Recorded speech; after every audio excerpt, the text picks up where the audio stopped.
कुछ हिंदुओं ने मुझसे काबुल छोड़ने का आग्रह किया और मेरी यात्रा और ठहरने की व्यवस्था का प्रस्ताव भी दिया, परंतु मेरे पूर्वजों ने सैकड़ों वर्षों तक इस मंदिर की सेवा की। मैं इसे नहीं छोड़ूंगा। अगर तालिबान मुझे मारता है तो मैं इसे अपनी सेवा मानता हूँ। ये शब्द हैं काबुल के अंतिम हिंदू पुजारी पंडित राजेश कुमार के, जिन्होंने कई लोगों की विनती के बाद भी गंधार भूमि को त्यागने के विचार को अस्वीकार कर दिया। जिस समय अफगानिस्तान पर तालिबान जैसे आतंक का शासन पुनः स्थापित हुआ हो, ऐसी विषम परिस्थिति में सनातन धर्म का एक ऐसा अनुयायी है जो अंतिम श्वास तक अपने धर्म की सेवा के लिए अखंड भारत के उस भाग में रहने को दृढ़ निश्चयी है जहाँ कभी वेदों का मंत्रोच्चार हुआ करता था, जहाँ कीर्तन और भजनों की मंगल ध्वनि से गंधार भूमि आह्लादित हो उठती थी।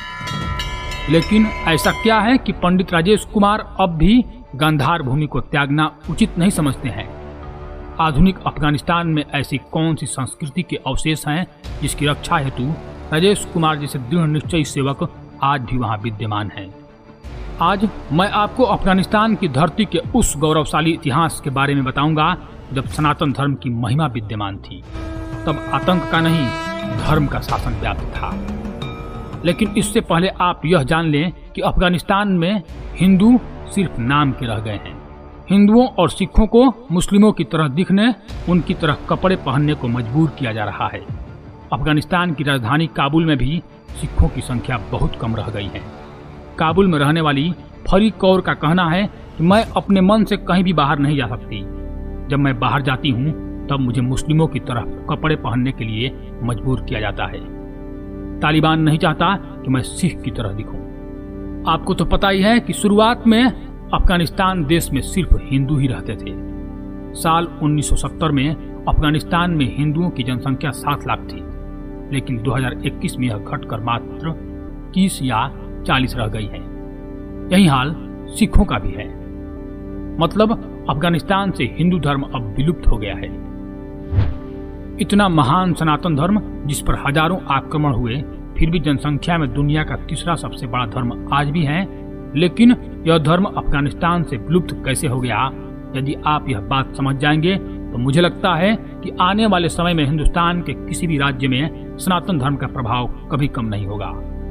पहले आप तालिबानी देश अफगानिस्तान का इतिहास जान लें। दोस्तों, 17वीं सदी तक अफगानिस्तान नाम का कोई राष्ट्र नहीं था।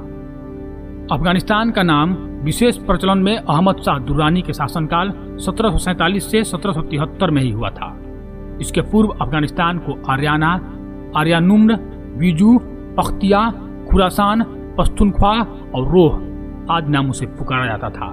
इसमें गंधार, कम्बोज, कुंभा, वर्णु, सुवास्तु आदि क्षेत्र थे। जैसा कि नाम से भी पता चल रहा है कि यह एक हिंदू क्षेत्र था। पिछले वर्ष ही अफगानिस्तान में 5000 साल पुराना एक विमान मिला है। इस विमान के महाभारत कालीन होने का अनुमान है। यह खुलासा Wired.com की एक रिपोर्ट में किया गया है। अफगानिस्तान में पहले आर्यों के कबीले आबाद थे और वे सभी वैदिक धर्म का पालन करते थे। फिर बौद्ध धर्म के प्रचार के बाद यह स्थान बौद्धों का भी हो गया था। इस्लाम के आगमन के बाद यहाँ एक नई क्रांति की शुरुआत हुई। बुद्ध के शांति के मार्ग को छोड़कर ये लोग क्रांति के मार्ग पर चल पड़े। अब अफगानिस्तान के पुरातन इतिहास को तहस नहस कर दिया गया है। यहाँ की संस्कृति और प्राचीन धर्म के चिन्ह मिटा दिए गए हैं। अफगानिस्तान का सनातन इतिहास बहुत गौरवशाली है। अफगानिस्तान की पेशावर घाटी और काबुल नदी घाटी तक महाभारत का इतिहास फैला हुआ है। यह वही गंधार भूमि है जहाँ कभी सम्राट सुबल का शासन हुआ करता था और जिनकी पुत्री गंधारी का विवाह कुरु वंश के ज्येष्ठ पुत्र धृतराष्ट्र से किया गया था। धृतराष्ट्र की दृष्टिहीनता से विक्षुब्ध इसी गंधार के राजकुमार शकुनी ने प्रतिज्ञा ली थी कि जब तक हस्तिनापुर का वह विनाश नहीं कर देता तब तक आराम से नहीं बैठेगा। इसी प्रतिज्ञा ने महाभारत के महायुद्ध की आधारशिला भी स्थापित की थी। गंधार भूमि पर सर्वप्रथम विदेशी आक्रमण यवन सम्राट सिकंदर ने आज से 2300 साल पहले किया था। गंधार भूमि के वीरों ने यवनों के आक्रमणों का न केवल उचित प्रत्युत्तर दिया अपितु सिकंदर को नाको चने चबाने पर विवश किया।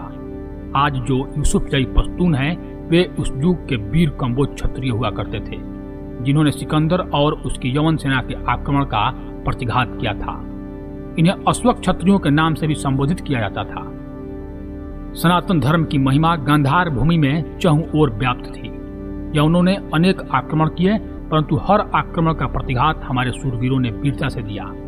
इसी बीच उदय हुआ कुषाण वंश के सम्राट कनिष्क का, जिन्होंने सनातन धर्म और बौद्ध धर्म के साथ साथ कला, चिकित्सा और विज्ञान का भी प्रचार प्रसार किया। सम्राट कनिष्क का साम्राज्य बृहद था, जो भारत ही नहीं अपितु मध्य एशिया तक विस्तृत था। सम्राट कनिष्क को राजाओं के राजा की उपाधि भी मिली थी और उनके शासन में धर्म, ज्ञान और समृद्धि का मानो कोई अंत नहीं था। फिर ऐसा क्या हुआ था कि जो गांधार भूमि कभी सनातन धर्म का अभेद्य दुर्ग था, वह आज खंड खंड हो चुका है।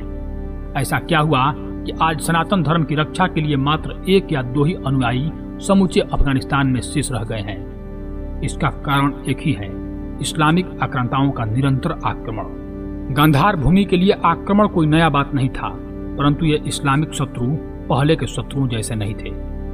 प्रारंभ के शत्रु जैसे भी थे, उनमें आचरण था, सत्कार था और अपने विरोधियों के प्रति किंचित सम्मान भी था। लेकिन जिन शत्रुओं से गांधार भूमि का सामना होने वाला था, उनके लिए न कोई धर्म उचित था, न आचरण और न ही कोई विद्या। उनके लिए केवल एक वस्तु सर्वमान्य थी और वह था उनका धर्म ही सबसे अच्छा है, बाकी सब काफिर हैं या मार देने योग्य है। अफगानिस्तान का अंतिम हिंदू राजवंश हिंदू शाही राजवंश, जिसने 879 ईस्वी से 1026 ईस्वी तक अफगानिस्तान पर शासन किया था। इस राजवंश ने लगभग 150 वर्षों तक भारत को इस्लामिक हमलों से सुरक्षित रखा।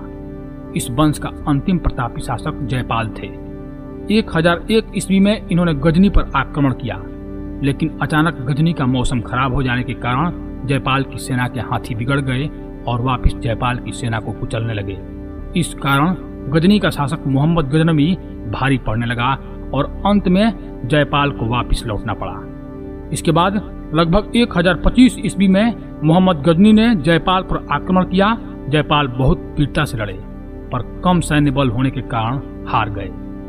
जयपाल हार को सहन नहीं कर सके और अपने पुत्र आनंदपाल को उत्तराधिकारी बनाकर अग्नि में समाधि ले लिए। इसके बाद से मुसलमानों का राज पेशावर तक फैल गया और सिंध के बाद पहली बार मुस्लिम आक्रमणकारी भारत में प्रवेश किए। हिंदू भूमि में घुसकर मुस्लिम लुटेरा मोहम्मद गजनी ने भारी कत्लेआम और लूटपाट मचाया और हजारों हिंदुओं को गुलाम बना दिया। इतिहासकार इंद्रजीत सिंह के अनुसार 1970 तक कम से कम 7 लाख से अधिक हिंदू और सिख अफगानिस्तान निवास करते थे। 2021 तक आते आते यही संख्या लगभग 70 हिंदू और सिखों तक सिमट गई। इसके पीछे प्रमुख कारण एक ही है, अफगानिस्तान में कट्टरपंथी इस्लाम का बढ़ता प्रभाव। तालिबान के आने से पहले अधिकांश हिंदू 90 के दशक के मध्य में या तो भाग गए या फिर वे आतंकियों का नरसंहार के शिकार हुए। जिस पैमाने पर अफगानिस्तान में हिंदुओं और सिखों का नरसंहार हुआ, उसे अगर सहस्त्राब्दी का नरसंहार यानी the genocide of the millennium कहा जाए तो भी कम ही होगा। यह कितने दुर्भाग्य की बात है कि जिस गांधार भूमि में सनातन धर्म की महिमा व्याप्त थी, जहाँ वेदों का पाठ निसंकोच होता था और जहाँ पर एक से बढ़कर एक वीर जन्म लेते थे, वहाँ आज सनातन धर्म के अवशेष भी नहीं है। आज अफगानिस्तान में गिन चुनकर कुछ ही हिंदू और सिख बचे हैं जो वर्तमान तालिबानी शासन के भय में जी रहे हैं। जहाँ कभी धर्म विद्यमान था, वहाँ अब अधर्म का तांडव होता है। तो दोस्तों, यह था अफगानिस्तान का पूरा वृत्तांत। यदि आपको यह जानकारी अच्छी लगी हो तो कृपया हमारे चैनल को सब्सक्राइब करके हमसे जुड़ जाइए और अंत में हर हर महादेव लिखना नहीं भूलें। हर हर महादेव।